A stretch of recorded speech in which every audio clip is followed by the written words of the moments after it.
Risk of Rain 2 is not a balanced game. Staying alive in Risk of Rain 2 is definitely not an easy achievement. Most of the time, you'll either be scrambling away from an entire armada only to see the difficulty increase, or you'll be standing there with both your thumbs stuck up your ass and wondering where all the enemies have gone. There is no in-between. And surprisingly enough, this channel is almost the exact same way. You either get content, or you get 3 straight months of fucking nothing! So if you'd like more Windette without the ridiculously long waits, then please, for the love of God, subscribe to the second channel. It exists. It's a real thing. I post real videos there. The latest video there is on a completely adorable Souls-like game that is incredibly polished. I put links in the description, and there's a little info card up on screen now. Please go there and watch a video or two. I promise they are worth your time.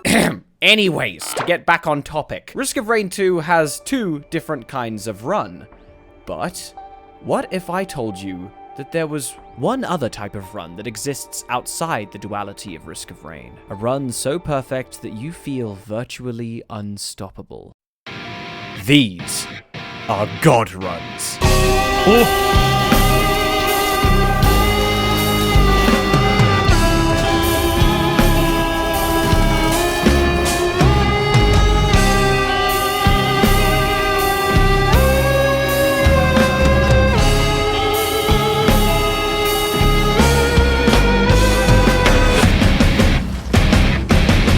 Typical God run in Risk of Rain 2 will look something like this. Yeah, that thing was the last boss. Essentially, once you've reached this point, you're basically unstoppable. Just pop your feet up, put on your favorite TV show, and watch as the stages fly by. But, oh no, what's this? My favorite intergalactic TV show about the universe and aliens and interdimensional space travel, Rick and Morty, isn't available in my entire fucking continent? Excuse me while I just change my nationality real quick. Hello, what's this then? Nothing to see here, lads, just your average Brit about to watch me favourite TV show, innit? There we go. Oh, look at that, even got them fancy subtitles for them folks that can read. That's right, even you can become British with the power of Surfshark VPN and get your very own licence for stabbing. By the Queen. Rest in peace, your majesty. So if you're tired of the internet getting in your way and telling you can't do stuff, then just install Surfshark and change continents. And at the click of a button, you get 3 months of instant intercontinental hyperbolic space travel completely free of charge. Just scroll down and click the pinned comment, or use that fancy phone technology them young'uns use to scan this here QR code on screen now. Thank you, Surfshark, for giving me this mustache. Now where'd all them sharks come from then? So, to sum it up, getting a God run is cool, because at this point even so much as existing, while also wearing a stupid mustache, is apparently enough to wipe out an entire population, so it honestly feels like nothing can stop you. But there is, however, something out there with the power to end one of these so-called God runs. Because in a game like Risk of Rain, even a god can have rivals. Part 1. Major fracture detected. The first thing that stands between us and killing a literal god is something called one-shot protection. This is the one-shot threshold, and no matter how useless you are, even if you take a hit for 10 billion million damage, your health will not drop below this point. One-shot protection lasts for precisely 0.1 seconds. If you don't know how long that is, it's roughly the same length as your attention span. Most of the time, after getting hit, a god will simply heal back to full HP as soon as it happens, which would normally make them unkillable, right?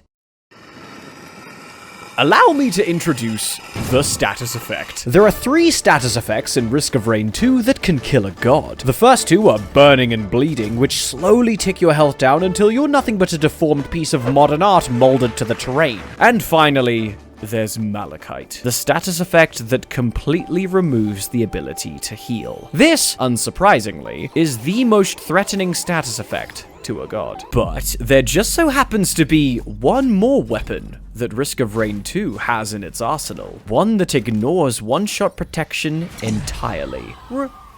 What is it? What kind of death? Void creatures in Risk of Rain 2 have this neat little property that causes their entire existence to be fueled by spite. Whenever they happen to step on a Lego or stub their toe particularly violently, their singular, immediate response is to crumple to the floor in a depressed heap and start crying. Does this remind you of someone? It's after this, however, that they then obliterate everything within a 10-foot radius. Yes, this includes you. So, there are now two things in Risk of Rain 2 that have the capacity to kill a god run. Status effects and the ever-looming inevitable threat of death. Great! Part 2.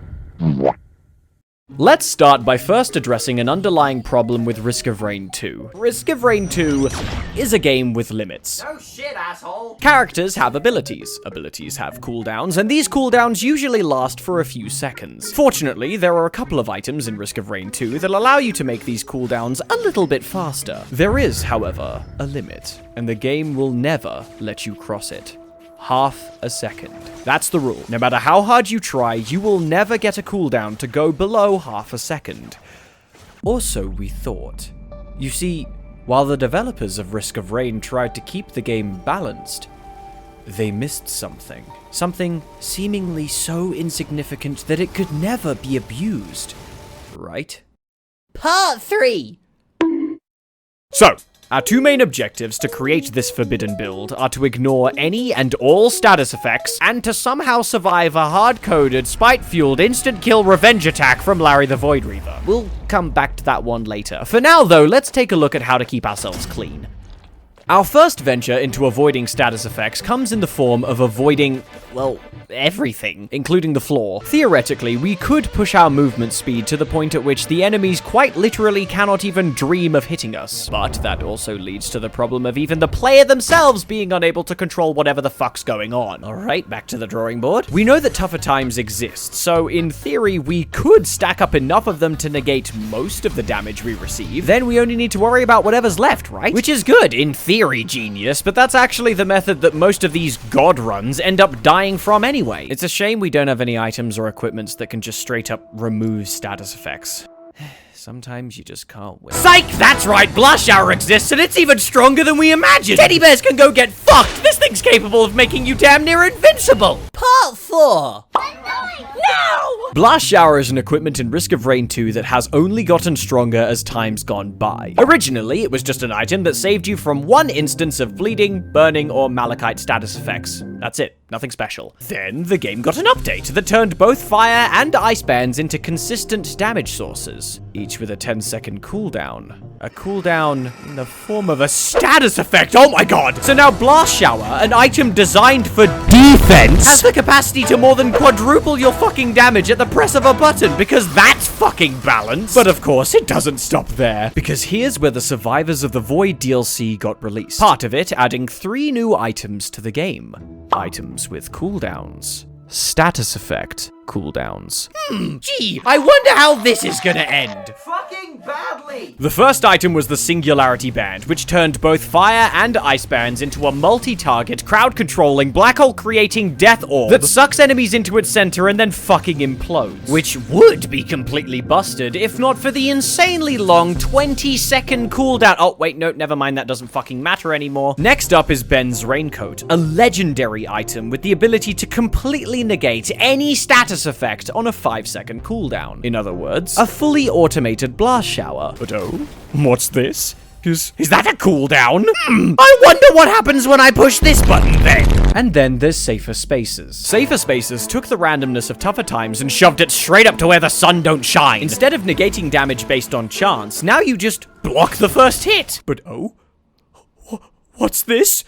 Is that a fucking status effect? Yes, it is. This, if you dumbasses haven't figured it out yet, is the most broken combination in the entire game. I don't know who on God's earth decided that having invincibility tied to a negatable cooldown was a good idea, but it's over. We are literally fucking unkillable. Ah, fuck. How could I forget? Some things are never gonna be that easy. We still have no way to negate these instant kill zones aside from just taking 2 steps to the left. It's fine, I guess, and it works, but... Ah, fuck! Surely there's a way around this. These instant kill zones are a clever way of keeping even god runs on the tips of their toes. But do you see what I'm working with here? They wouldn't know left from right even if it hit them in the fucking face! Surely there's something I'm missing here. A small caveat with the game's code, perhaps. A slight oversight that the developers seem to have overlooked. You see, the Survivors of the Void DLC added a few new characters. Void characters. Characters that defy this game's mechanics almost from the ground up. One of them requires you collect 4 particular lunar items in a single run to literally become them. To unlock the second character, however, all you need to do is beat the final boss of the game. He's made of paper fucking mache! As it happens, true to their nature, both of these characters are in possession of abilities that go a little further beyond what the other characters can do. Most pointedly, that they can remove their entire hitbox. Void Fiend's dash ability allows him to shift into a separate dimension in order to travel from point A to point B, meaning he's completely untouchable by Void Reavers when he does it. This is all well and good, but unfortunately the time he spends in the other dimension is rather short, and the ability doesn't exactly send you in a helpful direction. Where the fuck am I going? So, what's the alternative? Well, while becoming the Heretic is definitely one way of obtaining a completely broken movement ability, it turns out that going even that far is a little unnecessary. Strides of Heresy is one of the 4 lunar items you need in order to become the Heretic. It's a movement item that allows you to momentarily shift into a separate dimension to take a breather and heal some of the damage you've taken. There are 3 downsides to this ability, however. The first is that it replaces your character's already existing movement ability. The second is that it moves at a fucking snail's pace. And the third downside is that while you may be untouchable once you're in the other dimension, any status effects that you accrue before you leave will follow you when you shift. So, in short, nothing is perfect. Wait, can't you use Blast Shower to, like, negate the status effects? Part 6. Before we start this, I want you to know that I already recorded 2 full runs of this, and for both recordings forgot to select the right audio source. There is no sound for any of these clips. I had all these funny bits set up and silly transitions where I'd die and then come back to the same spot and my items would be slightly different because I got unlucky and just... Please subscribe so I can gaslight myself into believing the pain was worth it. Third time's a charm, right? Okay, first up, load into the game. Click single player because we both know you don't have any friends, and select whatever character you want. I'm not your mum. Now, change the difficulty to Monsoon because I just know you little wusses haven't gotten all the mastery skins yet. Select the artifact of command and then click play. Hurtling down through the stratosphere and breaking every bone in your pathetic little body, just kick the door off its fucking hinges and then take a look around. First things first. Please don't fucking die. This might come as a surprise to someone like you, but dying is basically guaranteed on this difficulty if you don't know what you're fucking doing, which for you is always. Item 1. Gasoline. Risk of Rain 2 is a horde shooter, so being able to damage multiple enemies at once is a no-brainer, which is ironic given how you idiots probably don't do this in any of your own runs, despite already having one of the prerequisites of not having a fucking brain. Item 2 is healing. Cautious slugs, medkits, whatever's gonna keep you mindless morons alive for 15 more seconds is good enough for me. Moving on. Items 3 and 4 are where you should be starting on the single target stuff. Bleed on characters that hit really fast, like Commando and Multi and Huntress, is perfect, but on the heavy hitter side, like Loader and Railgunner, you'll want stuff like Crowbars and Crit instead, with maybe a band or 2 on the side. And if at any point you morons stumble across an equipment item, look, it should be no surprise, just pick up your school bag, I've already packed your stupid lunch with your stupid fruit roll-up and teeny milk carton, stop complaining and just go wait by the bus stop so I don't have to drive your incompetent ass over to school again. Snag whatever items are left lying around the stage, and then go start the teleporter. If you morons got lucky and found more than one equipment, turn it into a tricorn. You fuckers are gonna need all the help you can get, and one-shotting the boss at the click of a button is definitely something that fits that description. At this point, the choice between boss items should be a no-brainer. Shatterspleen and Planula are fucking insane and should forever be your first 2 picks for damage and survivability. Wait, Planula? What?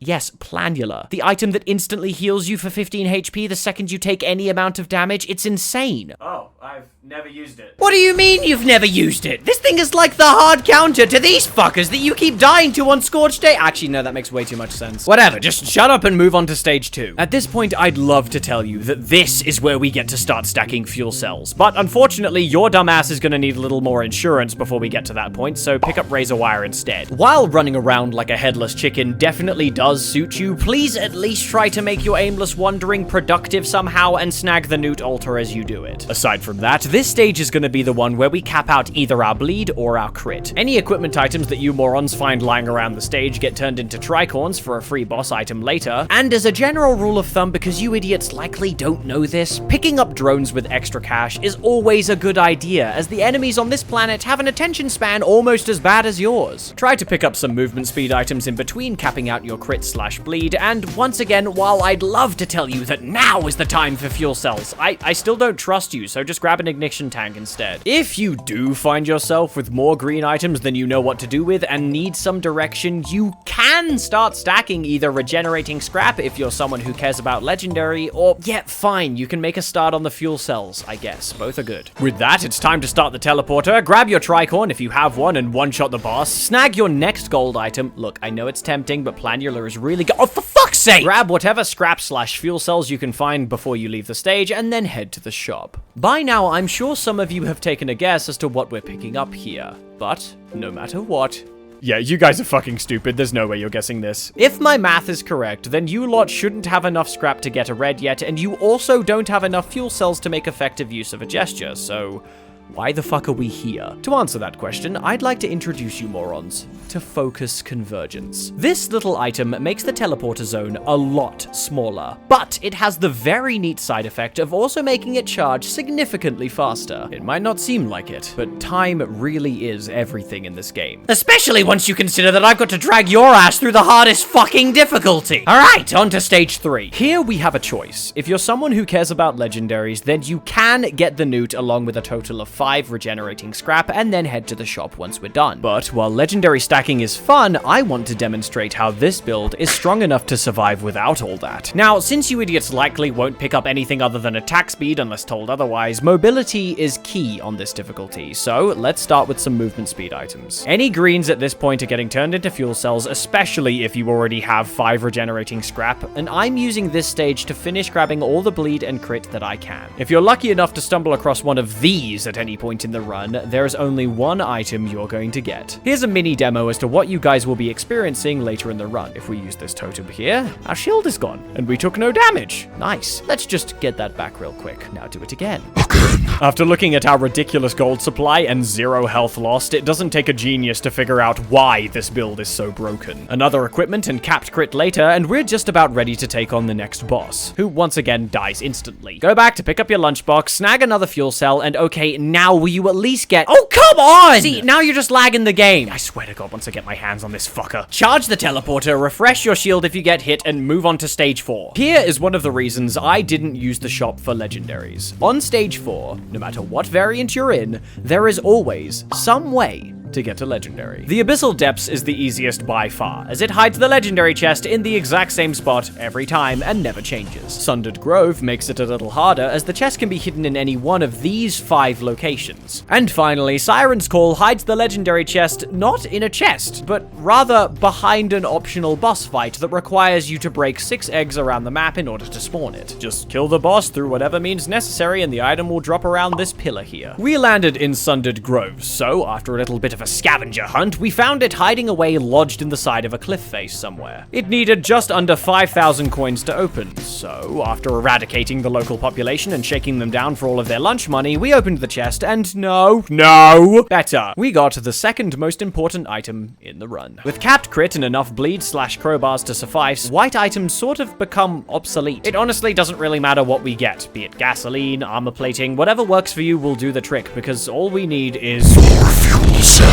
And this turret. Yeah, turret! Woo! Show boost boss. With all that done, simply start the teleporter, kill the bosses. Okay, now can you please pick up... Okay, you know what? Fuck it, on to stage 5. Same song and dance as before. Green items go to fuel cells, white items go to literally whatever, and you might notice that we've not picked up a lot of the stronger items in this game. No missiles, no tougher times, no will-o-wisps, no syringes, no predatory instincts, no scythes, no guillotine, and we're not just hoarding OP red items like Brilliant Behemoth or the 57-leaf clover. We've gotten this far with what I consider to be a very minimal item selection, most of which aren't even being used right now. If you happen to find another one of these seed pod type thingies, I guess you can pick up Wungus. And please be aware that you are absolutely not invincible yet, and mind your health bar. Jesus. We found a lunar pod, and if you have any number of fuel cells above 10, you can absolutely collect a gesture here. Or get a fucking equipment item. Yeah, thanks game. That'll do swimmingly. Now, I got lucky here and found a second void cradle that happened to have the green rarity void items in it. I decided to up my single target DPS with plasma shrimp here, since it has a very neat side effect that I'll get to show off a little bit later. It's still not proc chains, but I'm not complaining. I reached a point in the run where I started to pick up rusted keys in the hopes of getting just one more green in the following stages, which amused the editing version of Windy. Hi. Now, while we could go straight to Mithrix here and show him a good old time, we're nowhere near done yet. So I fed the Newt his favorite donut and then headed straight to the shop instead. Oh, wow, that's something. Here is where we're finally biting the bullet and going for gestures, but there's one more item we can get. This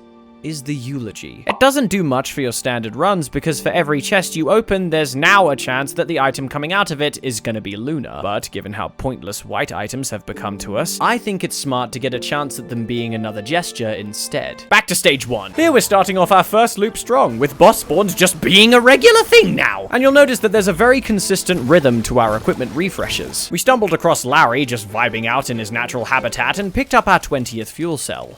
This is where some of you might catch on to what's about to happen. With every new gesture and every new cell, our equipment just gets faster. Every refresh making us newly untouchable and unstatusable. That's not a word! Things were starting to ramp up, and fast. Almost too fast. After activating the teleporter and one glacial boss fight later, it was on to stage 2 once again. We're in the sanctuary this time, and soon after spawning in, Malachite enemies decided to give us a visit, which also gave us a chance to test our level of sturdiness. Okay, never mind, that literally does nothing. It's like walking through a field of grass. As our item count got higher and our cooldown got lower, I think now is the perfect time to mention something I glossed over earlier. A certain oversight in the game's code, something the devs neglected to realize when balancing Risk of Rain 2. We're refreshing our equipment faster than every half a second. In fact, it doesn't have a limit. Starting the teleporter and annihilating the bosses, every fuel cell just brought us closer to perfection. Stage 3 began, and it started throwing corrupted bosses at us. What, do you think Collapse is gonna do something against this? Come on now! And if I'm honest, they seem to take that personally, nearly evaporating us without a word. Not much to speak of in terms of helpful items on this stage, so I just started the teleporter, killed the boss, and then decided to do a bit of experimenting. I wonder what would happen if I were to pick up one of Kijaro's bands.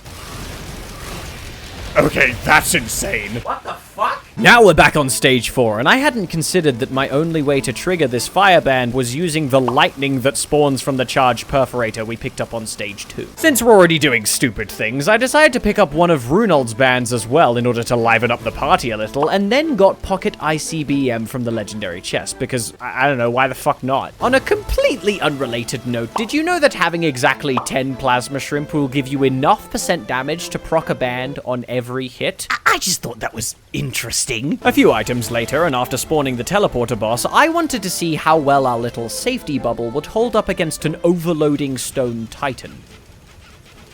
Yep, that's broken. On to stage 5. I started by picking up armor-piercing rounds in anticipation for the final fight. Then I began corrupting ATGs on my quest to get 10 shrimpy boys. One gesture and a total of 10 shrimp later, and look who we run into. Well, if it isn't our bestest friend, the scavenger! Killing one of these goobers will leave us with a sack of 10 random items. Normally, this kind of enemy is not to be underestimated, but yeah, anyways. We got lucky and managed to get all the way to 30 fuel cells, and at this point, we've approached what I like to call the Risk of Rain event horizon. After activating the final teleporter, and watching as each boss we lay our eyes on cease to exist in a brilliant flash of light, it was off to Mithrix. Welcome to the final frontier. This stage is one of the few with guaranteed lunar items, so we picked up the final piece to the puzzle. And now, as a swirling spatial cacophony of black and white, we are complete. After completing all 4 pillars and ascending to the final arena, we take a moment to bask in what we've created. I doubt Mithrix is prepared for the monstrous creation we've brought with us. Wait, why do I hear boss music?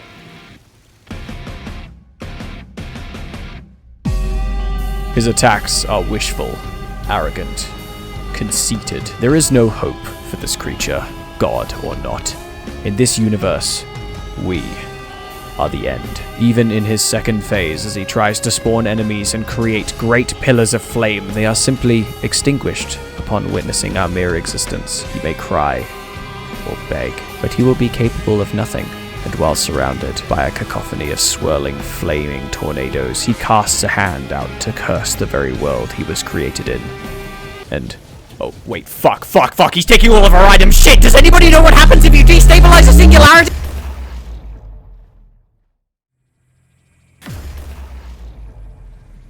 Well, I guess we know what happens when you destabilize a converging white and black hole. Thanks for watching. If you're looking for more stuff to watch, I have an entire second channel filled with the most unhinged possible content. I don't know when the next time I'm going to create a main channel video is, if I'm stuck out here. Thanks for Surfshark for sponsoring this video. Don't forget to go check them out. I'm just gonna chill out here for a bit. I'll see you. Maybe. Do I have eyes?